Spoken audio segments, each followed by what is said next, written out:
Hey car artists, let's talk about paper. A lot of you have been asking me about this magical vellum paper, which we'll get to in a second, but I want to run through some different types of paper from okay to a little better to pretty good to rock and roll. So a lot of you probably have some sort of sketchbook like this that you had to get for school or something, and this is Strathmore Sketch recycled, and that's fine, but the thing is about a lot of these sketch pads is they kind of have a texture.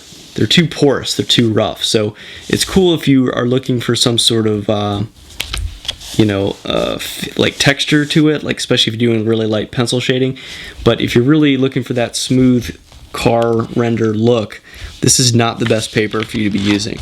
It's better than drawing on the back of empty Cheez-It boxes, but just overall, it's good for like just sketching. If you just have a pencil, you're just getting out ideas. But you don't want to do a full render on this, especially the recycled kind. No offense to the earth. So that's sketchbook. That's first. Next, believe it or not, is plain old printer paper. The kind that you would get from Staples or something and put in your printer.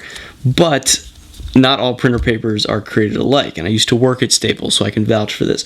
You want to get the highest brightness possible and the heaviest weight. And I don't mean up to cardstock, but just not like the $3.99 Staples brand normal brightness version. You want to get the heavyweight, super bright version, which is probably going to be like $7.99, something like that. So just look for the nicest brand of plain white copier paper. Buy a whole ream. It's probably like $7, and this is great stuff to sketch on, and it's thin enough you can still kind of flip it over and work on the back, which is a huge incentive when you're trying to get your perspective right. So get a whole stack of this. Ask mom and dad for Christmas to get you a ream of high quality, super bright printer paper. No joke. So that's number 2. Moving up the list, we've got this Canson Pro Layout marker paper. So this marker paper is definitely, it's bigger, first of all, which a lot of you I'm trying to advise to sketch out a lot bigger than you're currently doing. But this is, it's kind of thin. It's thinner than you would think, but it's super smooth and non-porous. So when you're laying down that chalk and paint and multiple layers of markers, this is what you want, a non-porous, really smooth surface. And it says right on the front that it is marker, M-A-R-K-E-R, which comes from the French word marquer, which means awesome pictures.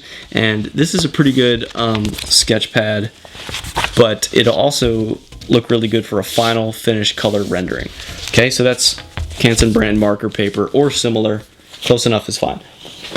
Lastly, the holy grail of papers for car rendering is this is a special brand that I don't know if you can only get it in Michigan, but it's George Vincent 120 Vellum, and it comes in this huge supersize version, and it also comes in a really narrow version for like sketching out cars. But the cool part is about this, and you can tell it's already started to yellow.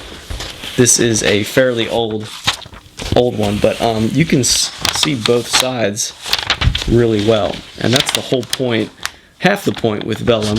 And this is mega smooth. I mean, it's got almost kind of a parchment. You can hear it crinkle. It's almost parchment-like. And man, it holds chalk and marker really great. Multiple versions. You can draw on both sides, which is totally cool and worth it. That is what you want to do if you're doing full color rendering. A lot of people still just sketch on it, which is fine too. But just trust me here and see if you can find some Vellum. So Staples and some other people carry some just 8.5 by 11 cheaper Vellum, which I think I have some, and that's fine too. But if you really want to see how far you can stretch yourself in terms of rendering, get a nice big pad of Vellum. And I don't know if you can find this brand, but just find whatever. And you can see too, like, hey, a lot of you are worried about it yellowing. It's going to yellow. So, I mean, you can see right here, it's yellowing from the outside in. It's supposed to be archival and acid-free so that it won't damage over time, but, you know, give it a long decade of sitting in my musty basement, this is just going to happen. But if you spray it with fixative, mount it in on glass, and keep it out of moisture and sunlight, it won't yellow that fast. It should look fine. So that is the vellum paper, and if you have any questions, post it up on my channel, and if you can find it, get it. It's not the cheapest paper, but it's not expensive, so don't worry about it. All right, that's all for today. Bye.